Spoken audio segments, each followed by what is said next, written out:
प्यारे बच्चों, आपका कार्यपत्रक नंबर 44, तिथि है 14 अक्टूबर सन 2020 और कक्षा 10 के लिए है हिंदी कार्यपत्रक। जो आज का कार्यपत्रक है बच्चों, आपकी हिंदी क्षितिज के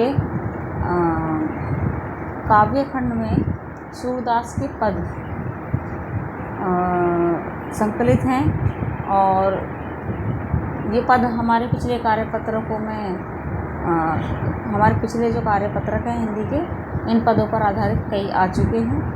तो हम अब ये पुनरावृत्ति के लिए है आपका कार्यपत्रक। तो जो प्रश्नोत्तर कुछ दिए गए हैं, आपने जो सूरदास के पद पढ़े थे उसी के आधार पर कुछ प्रश्नोत्तर यहाँ पर दिए गए हैं चर्चा के लिए। तो आइए हम इन पर चर्चा कर लेते हैं। पहला प्रश्न है, गोपियों द्वारा उद्धव को भाग्यवान कहने में क्या व्यंग्य निहित है? आइए हम इसका उत्तर देख लेते हैं।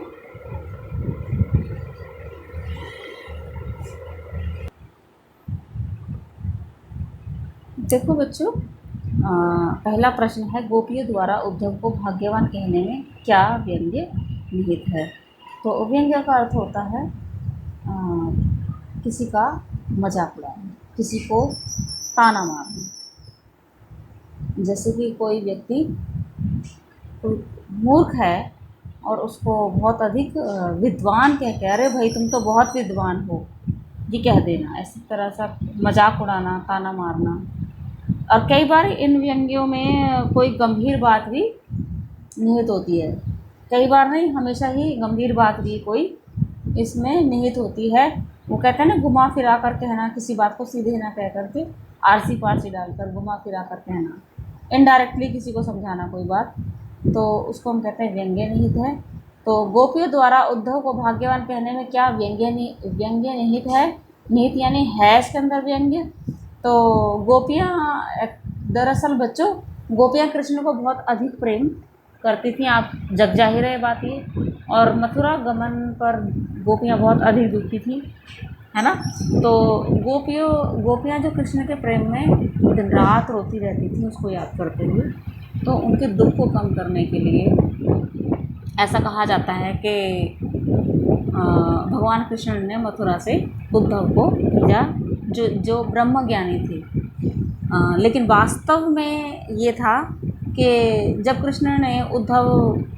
उद्धव को कृष्ण की पिछली कहानी पता चली, तो उन्होंने कृष्ण से कहा कि वह गोपियों के दुख को, उनके मोह को अपने ब्रह्म ज्ञान से समाप्त कर देंगे और वो आपको याद नहीं करेंगे, वो मोह के बंधन से मुक्त हो जाएंगे।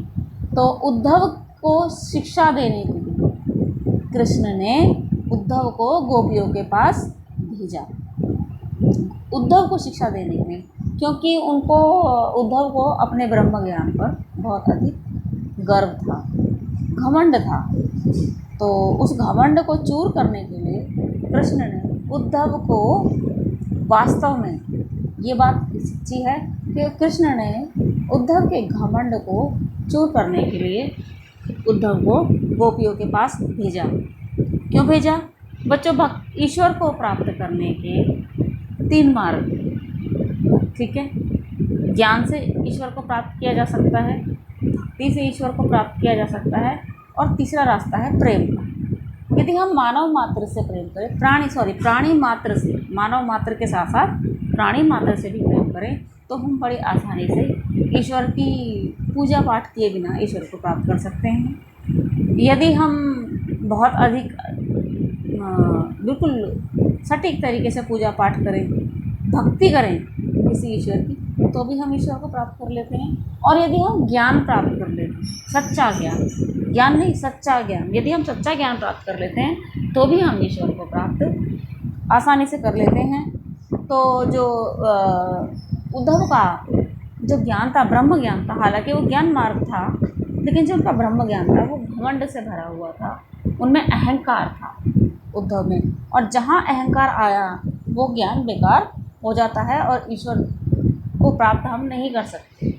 तो उनको, उद्धव का भला करने के लिए, उनको घमंड से मुक्त करने के लिए कृष्ण ने उद्धव को गोपियों के पास भेजा। और गोपियाँ क्योंकि कृष्ण से प्रेम करती थी तो वो तो बड़ी आसानी से प्राप्त कर चुकी थी कृष्ण को। लेकिन उद्धव को ये लगा कि नहीं, ये सिर्फ रोती रहती हैं तो और इनके दुख को मैं कम कर सकता हूँ। तो चले बच्चों आगे देखो, यहाँ पर उत्तर दिया है, गोपियों द्वारा उद्धव को भाग्यवान कहने में यह व्यंग्य निहित है कि उद्धव वास्तव में भाग्यवान न होकर अति भाग्यहीन है। ठीक है, अभागा बोल देते हैं। वो हैं वे कृष्ण रूपी सौंदर्य तथा प्रेम रस के सागर के सानिध्य में रहते हुए भी उस असीम आनंद से वंचित हैं। सानिध्य यानी साथ में रहते हुए भी वे प्रेम बंधन में बंधे हैं एवं मन के प्रेम में अनुरक्त होने की सुखद अनुभूति से पूर्णतया अपरिचित।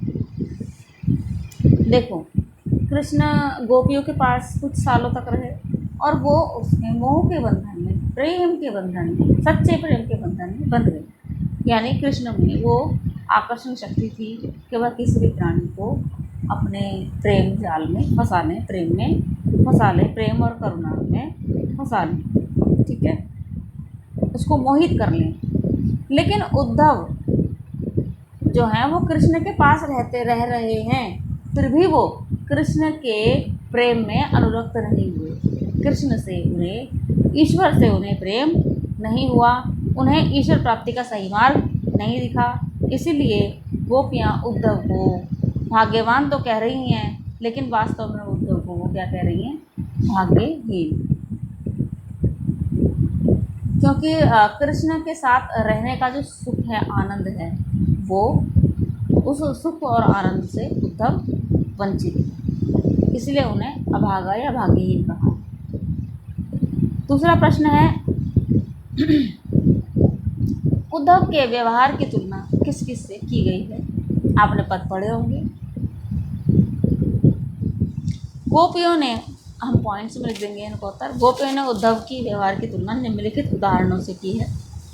नंबर 1, गोपियों ने उद्धव के व्यवहार की तुलना कमल के पत्ते से की है, जो जल में रहते हुए भी उससे प्रभावित नहीं होता है।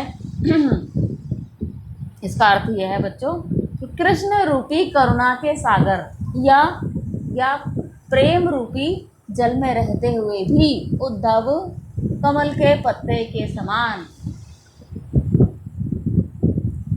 कृष्ण के प्रेम से वंचित रहे। ठीक है, जिस प्रकार कमल का पत्ता जल में रहता है, फिर भी यदि उसे बाहर निकालो तो उस पर पानी की एक बूंद भी नहीं ठहरती, ठीक उसी प्रकार से उद्धव कृष्ण के साथ रहते हुए भी ईश्वर को प्राप्त नहीं कर पाए, ईश्वर के प्रेम से वंचित रह गए। दूसरा है, वह जल में रखे तेल के मटके के समान है, जिस पर जल की एक बूंद भी टिक नहीं पाती।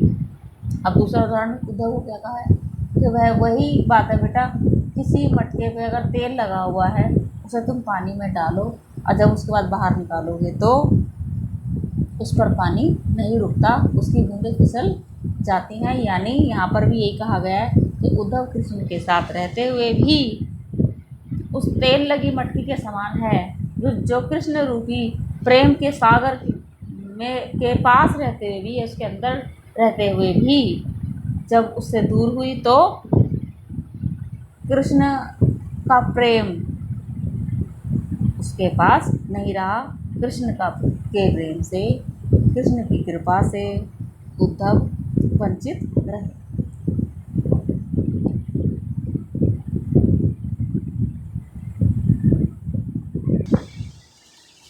बच्चों, प्रश्न नंबर 3 है, कृष्ण के प्रति अपने अनन्य प्रेम को गोपियों ने किस प्रकार अभिव्यक्त किया है? तो इसका उत्तर है, उत्तर देख लेते हैं। गोपियों ने कृष्ण के प्रति, बेटे ये भी पॉइंट्स में आंसर आए हैं, गोपियों ने कृष्ण के प्रति अपने अनन्य प्रेम को विभिन्न प्रकार से दिखाया है। थोड़ा छोटा कर लेते हैं बच्चों आपकी सुविधा के लिए। नंबर 1, गोपियों ने अपनी तुलना उन चींटियों के साथ की है जो गुण अर्थात श्री कृष्ण भक्ति पर आसक्त होकर उससे चिपट जाती हैं और फिर स्वयं को न छुड़ा पाने के कारण वहीं प्राण त्याग देती। ठीक है, अगला पॉइंट है, उन्होंने खुद को हरिल पक्षी व कृष्ण को हरिल की लकड़ी की भांति बताया है। जिस प्रकार हरिल पक्षी सदैव अपने पंजे में कोई लकड़ी अथवा तिनका पकड़े रहता है, उसे किसी भी दशा में नहीं छोड़ता, उसी प्रकार गोपियों ने भी मन कर्म और वचन से कृष्ण को अपने हृदय में दृढ़ता पूर्वक बसा लिया है।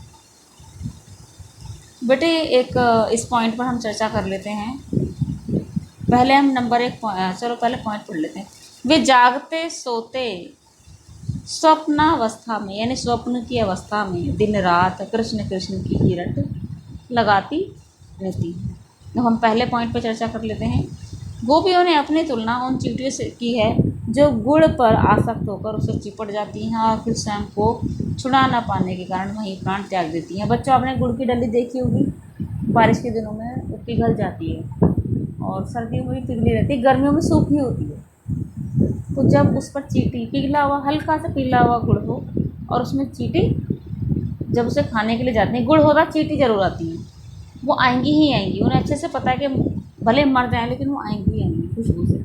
तो चींटी आती हैं और उसको गुड़ को खाने की चेष्टा करती है, जिसमें कि उनके हाथ पर वो सारा शरीर भी गुड़ से चिपक जाता है और उसके बाद वो उसे अपने आप को नहीं छुड़ा पाती और वहीं पर ही उनकी मृत्यु हो जाती है। ऐसे ही कृष्ण गोपियों ने कहा है कि हम कृष्ण भक्ति में इतने आसक्त हो गए हैं, इतने बंध गए हैं कि अब कृष्ण से प्रेम करना समाप्त करना उनके वश में नहीं है। वो कृष्ण के विरह में ही अपने प्राण त्याग देंगे। दूसरा है, उन्होंने खुद को हरिल पक्षी व कृष्ण को लकड़ी की भांति बताया है। बच्चों, हरिल पक्षी आजकल उन्हें आज के आधुनिक काल में हरियल पक्षी कहा जाता है। ये हरे रंग के कबूतर जैसा एक पक्षी, कबूतर होता है बेटे, कबूतर के शेप में होता है, लेकिन ये हरे रंग का होता है। जैसे कि आपके पत्तों का कलर होता है बच्चों, ऐसा होता है। मैं सौभाग्यशाली हूँ कि मुझे हरिल पक्षी साक्षात देखने को मिला है एक बार। तो आप नेट पर देख सकते हैं, इसकी फ़ोटोज़ होंगी हरिल पक्षी की। बेटे हरे रंग का होता है कबूतर, या पेड़ पे बैठा होगा तो आपको जल्दी से दिखेगा भी नहीं। ठीक है, तो ये पेड़ पे बैठा होता है, ठीक है, लेकिन जब भी ज़मीन पर इसको बैठना होता है तो ऐसा कहा जाता है, मैंने लकड़ी नहीं देखी उनके, मैंने रियल में नहीं देखी लकड़ी, लेकिन ऐसा कहा जाता है कि वो कभी ज़मीन पर नहीं बैठता हरियल पक्षी। इसके हाथ में एक लकड़ी होती है, ठीक है, उस लकड़ी को ज़मीन पे टेक करके और फिर वो ज़मीन को स्पर्श नहीं करता है, वो लकड़ी को हमेशा अपने साथ रखता है, क्योंकि इन्हें दाने वाने के लिए पक्षी को ज़मीन पर भी आना पड़ता है, तो हमेशा ये अपने पास एक लकड़ी रखते हैं। ठीक है, जब भी ज़मीन पर बैठना है उस लकड़ी को ज़मीन पर टिका देते हैं और ज़मीन से थोड़ा सा ऊपर रहते हैं ताकि वो ज़मीन को स्पर्श ना कर पाएँ। इसके पीछे तर्क क्या है ये तो हमें बाद में पता चलेगा, इस पर चर्चा हम बाद में करेंगे। ठीक है, तो ये कह रहे हैं, गोपियाँ कह रही हैं कि हमने कृष्ण को कैसे अपने मन में कैसा धारण किया हुआ है, जैसे हरिल पक्षी हमेशा अपने पास, वो कभी भूलता नहीं है, जीवन पर्यंत एक लकड़ी अपने पास रखता है, उसी प्रकार हम भी कृष्ण के प्रेम को, कृष्ण की याद को अपने मन में इसी तरह जीवन पर्यंत बसाकर रखें। तीसरा है, वे जागते सोते स्वप्नावस्था में दिन रात कृष्ण कृष्ण की ही रट लगाती रहती हैं। तो बेटा ये बात सही है कि गोपियाँ रात दिन कृष्ण को रटती रहती थीं। ठीक है, इस प्रश्न का उत्तर आपको समझ में आ गया होगा।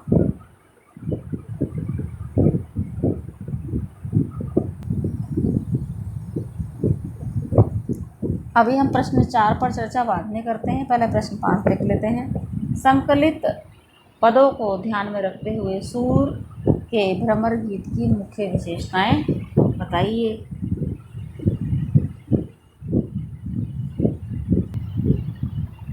तो इसका उत्तर है, देखो बेटे ये भी पॉइंट्स में लिखा गया भ्रमर गीत की मुख्य विशेषताएं। ये बच्चे भ्रमर गीत जो है ना, ये पद है, जो ये खंड है ये बाद में जोड़ा गया। सूरदास का जो सूर सागर है उसमें भ्रमर गीत बाद में जोड़ा गया। ठीक है, और ये पूरी तरह से ऐसा कहा जाता है, कई किताबों में कहा गया विद्वानों ने कि ये काल्पनिक था। लेकिन चलो फिर भी हम देख लेते हैं इसकी, क्योंकि ये लिखा गया वास्तव में घटना काल्पनिक थी, ऐसा माना कई विद्वानों ने, लेकिन लिखा गया है वाकई में ये, ठीक है, बाद में जोड़ा गया है। तो अब इसकी विशेषताएं देख लेते हैं। भ्रमर गीत की मुख्य विशेषताएं हैं। नंबर 1, निर्गुण और निराकार भक्ति से ज़्यादा सगुण और साकार भक्ति को ज़्यादा महत्व दिया गया। देखो बच्चों, उद्धव जो थे वो निर्गुण निराकार परम ब्रह्म को मानते थे और ज्ञान मार्ग था उनकी भक्ति, उनका जो ईश्वर प्राप्ति का मार्ग था वो ज्ञान मार्ग था। लेकिन यहाँ पर क्या, जब निर्गुण पर सगुण की विजय दिखाई गई पूरे भ्रमर गीत में, क्योंकि गोपियाँ सगुण मतलब कृष्ण को प्रेम करती हैं और उद्धव कहते हैं निर्गुण ब्रह्म को प्रेम करो, उनको प्राप्त करो। तो यहाँ पर जब दिखाया गया है कि निर्गुण पर सगुण की विजय दिखाई गई है, तो यहाँ पर निर्गुण को और निराकार भक्ति को से ज़्यादा क्या बताया गया बच्चों, इसलिए कहा गया निर्गुण और निराकार भक्ति से ज़्यादा सगुण और साकार भक्ति को महत्व दिया गया। ठीक है, दूसरा पॉइंट है योग साधना का महत्व प्रेम की एक निष्ठता के सामने कम है। इसमें ये भी कहा गया है कि जो कुछ बेटे ईश्वर प्राप्ति करने के मार्ग मैंने बता दिया आपको, कुछ लोग योग साधना से भी प्राप्त करते हैं, तो कहते हैं योग साधना, जो उद्धव का मार्ग था वो योग साधना वाला था। ठीक है, तो योग साधना का जो महत्व है प्रेम की एक निष्ठता के सामने कम है। देखो बच्चों, योग साधना में भी हम ध्यान लगाते हैं, ईश्वर लगाते हैं ना, और जब हम किसी से वाकई में प्रेम करते हैं तो हमारा ध्यान वहीं पर लगा होता है, उसी चीज़ पर या उसी व्यक्ति पर या उसी प्राणी पर लगा होता है। जब हम योग साधना करते हैं तो उसमें हमारा ध्यान भटकता है, हमें बहुत अभ्यास करना पड़ता है, उसके बाद वो योग साधना हमें आती है, और आ जाए तो भी कई बार मन भटकता है। लेकिन जब हम किसी से प्रेम करते हैं उसके लिए कोई अभ्यास की ज़रूरत नहीं है, आपका मन ऑटोमेटिकली वहीं पर ही जाता है, और इतना गूढ़ तरीके से जाता है कि आपका मन कहीं नहीं भटकेगा, वहीं भी जाएगा, भग भग के चंचल मन है उसी टॉपिक पर जाएगा, उसी वस्तु पर जाएगा, उसी प्राणी पर जाएगा, उसी व्यक्ति पर जाएगा जिसे आप प्रेम करते हैं बार बार, कोई अभ्यास की ज़रूरत नहीं है उसके लिए। तो ये भी एक तरह की वो योग साधना ही है। और यदि आप किसी ईश्वर के प्रति, अगर ईश्वर से यदि आप प्रेम करते हैं तो आपका ध्यान वहीं जाएगा, प्रेम करने में ध्यान वहीं जाएगा, तो ईश्वर प्राप्ति का ये सरल मार्ग है। तो प्रेम की एक निष्ठता योग साधना के आगे कम, योग साधना का महत्व प्रेम की एक निष्ठता के आगे कम। अगला पॉइंट है गोपियाँ विरह वेदना झेल रही हैं। ये तो पता ही है बेटे, पूरे उसमें वो दुखी हैं, फिर भी अपने इस दुख से वो प्रेम करती हैं। ठीक है, अगला पॉइंट है गोपियों ने सरलता, मार्मिकता, उपालंब बेटे ताना, व्यंग्यात्मक कथा, तर्क शक्ति आदि के द्वारा उद्धव के ज्ञान योग को तुच्छ सिद्ध किया है। क्या कह रहे हैं इन्होंने, गोपियाँ पढ़ी लिखी तो थी नहीं, ये अक्षर ज्ञान था इनको उद्धव को, है ना, फिर भी गोपियों ने क्या किया, एक सरल मन से, सच्चे मन से ईश्वर को प्रेम किया, कृष्ण को प्रेम किया था। तो उन्होंने अपने तर्कों से, कैसे तर्क दिए थे, गोपियों ने सरल तर्क दिए थे, मार्मिक तर्क दिए थे, ताने दिए थे कृष्ण को, और उद्धव का भी कहीं कहीं मजाक उड़ाया है, और अपनी तर्क शक्ति से उद्धव के ज्ञान योग को तुच्छ सिद्ध किया था। अपने प्रेम को ऊंचा सिद्ध किया है उद्धव के ब्रह्म ज्ञान से। ठीक है, अगला पॉइंट है गोपियों ने खुद को हरिण पक्षी व कृष्ण को लकड़ी की भांति बताकर अनन्य प्रेम का परिचय दिया है, क्योंकि हरिण पक्षी जीवन पर्यंत कभी लकड़ी नहीं छोड़ता है, ये उसकी विशेषता है। ऐसे ही गोपियों ने भी कृष्ण प्रेम को नहीं त्यागा है, वो उसे अनन्य प्रेम करती हैं। अब आ जाते हैं इसके शिल्प पक्ष पर। अभी तक भाव पक्ष चला था, अभी शिल्प पक्ष चलेगा। अनुप्रास, उपमा, दृष्टांत, रूपक, व्यतिरेक, विभावना, अतिशयोक्ति आदि अनेक अलंकारों का सुंदर प्रयोग किया गया है। शुद्ध साहित्य ब्रजभाषा का प्रयोग हुआ है, ब्रजभाषा का है। इसमें भी संगीतात्मकता का गुण सहज ही दृष्टिगत होता है, यानी इन पदों में संगीतात्मकता का गुण विद्यमान है।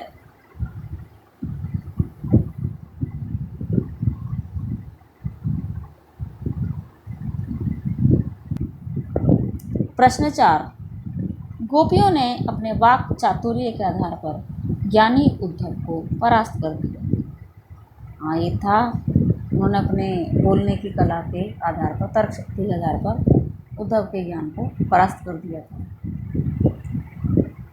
उनके वाक चातुर्य की विशेषताएं लिखिए।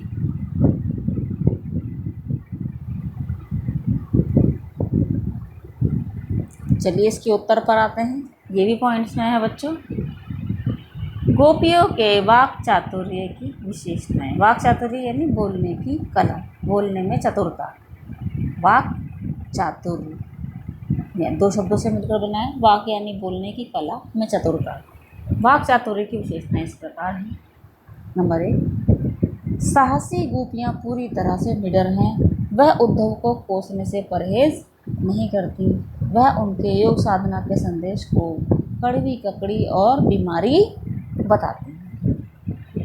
बेटे, जब हम ईश्वर की शरण में होते हैं ना, यदि किसी से सच्चा प्रेम करते हैं, ठीक है, हाँ, किसी भी प्राणी से, किसी भी वस्तु से या किसी भी मनुष्य से हम सच्चा प्रेम करते हैं तो हम निडर हो जाते हैं। यदि हमारा प्रेम शुद्ध है तो हम उसकी भलाई के लिए बड़े से बड़ा कदम उठाने के लिए तैयार हो जाते हैं। ठीक उसी प्रकार से, क्योंकि गोपियाँ कृष्ण के प्रेम में पूरी तरह से बंधी हुई थी, तो वो इसलिए उनको भय नहीं है।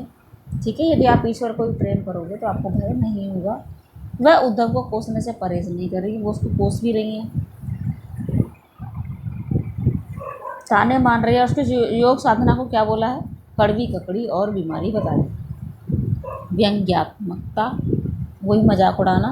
गोपियों ने बड़े ही प्रभावशाली ढंग से व्यंग करती हैं। व्यंग किया है, ठीक है, लाइन थोड़ी मिसप्रिंट है। गोपियों ने बड़े ही प्रभावशाली ढंग से व्यंग किया है।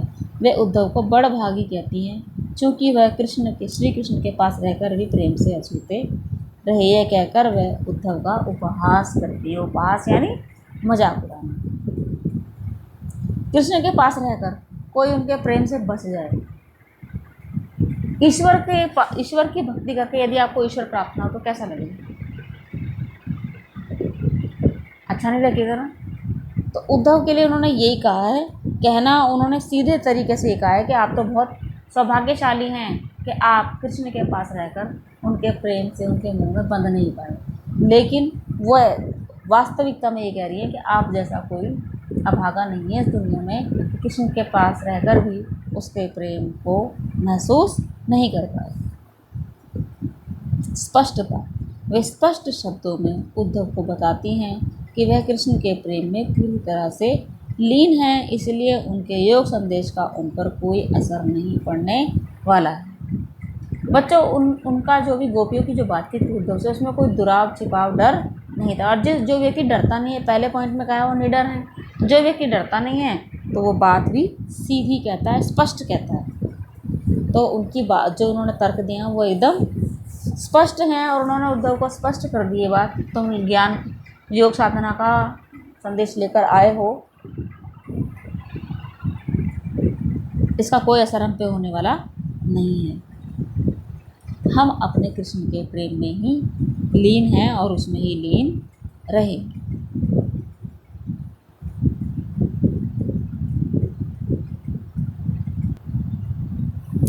बच्चों, यहाँ अगला प्रश्न, हालांकि ये प्रश्न 6 है गतिविधि का, लेकिन ये दिया हुआ है कि प्रश्न 5, ये मिसप्रिंट है, प्रश्न 6 है इसका नंबर। गतिविधि का प्रश्न है, जिस प्रकार उद्धव को गोपियाँ अनेक प्रकार के तर्क देती हैं, वैसे ही आप अपने जीवन की किसी एक घटना का उल्लेख कीजिए जिसमें आपको अनेक तर्क देने पड़े हों। तो बच्चों, हमारे जीवन में ऐसी बहुत सारी घटनाएं होती रहती हैं। कई बार क्या होता है, हमने कोई गलती की नहीं होती और हमें जब कहा जाता है कि ये गलती आपने की है तो हम उसको तर्क देते हैं कि नहीं भाई, हमने ये गलती नहीं की। उस नहीं करने के उसमें तर्क दिए हैं। या बच्चों, कई बार ऐसा हुआ है कि कोई नया विचार आपके मन में आया है, कोई नया काम करने के लिए आपके मन में आया है और आपने अपने परिवार के सामने ये बात रखी है कि मुझे ये नया काम करना है या ये तरीका अपनाना है, तो परिवार वालों ने विरोध किया, तो आपने अपनी बात को सही ठहराने के लिए बहुत सारे तर्क दिए होंगे, पक्का दिए होंगे, है ना। तो उन तर्कों, उस घटना का वर्णन आप कर सकते हो। ये भी हो सकता है कि आजकल आप मोबाइल देख रहे हैं, पर हम मना करते हैं मोबाइल मत देखो, मोबाइल देखने के लिए आप बहुत सारे तर्क दे देते हैं।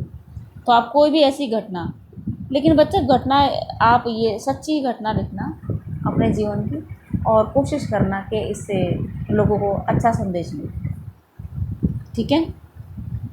तो आप अपने जीवन की किसी एक घटना को उल्लेख करेंगे जिसमें आपको अनेक, अपने आप को सही सिद्ध करने के लिए, अपनी बात को सही सिद्ध करने के लिए अनेक तर्क देने पड़े। उम्मीद करती हूँ आपको ये कार्यपत्रक समझ में आ गया होगा। आपका बहुत बहुत धन्यवाद।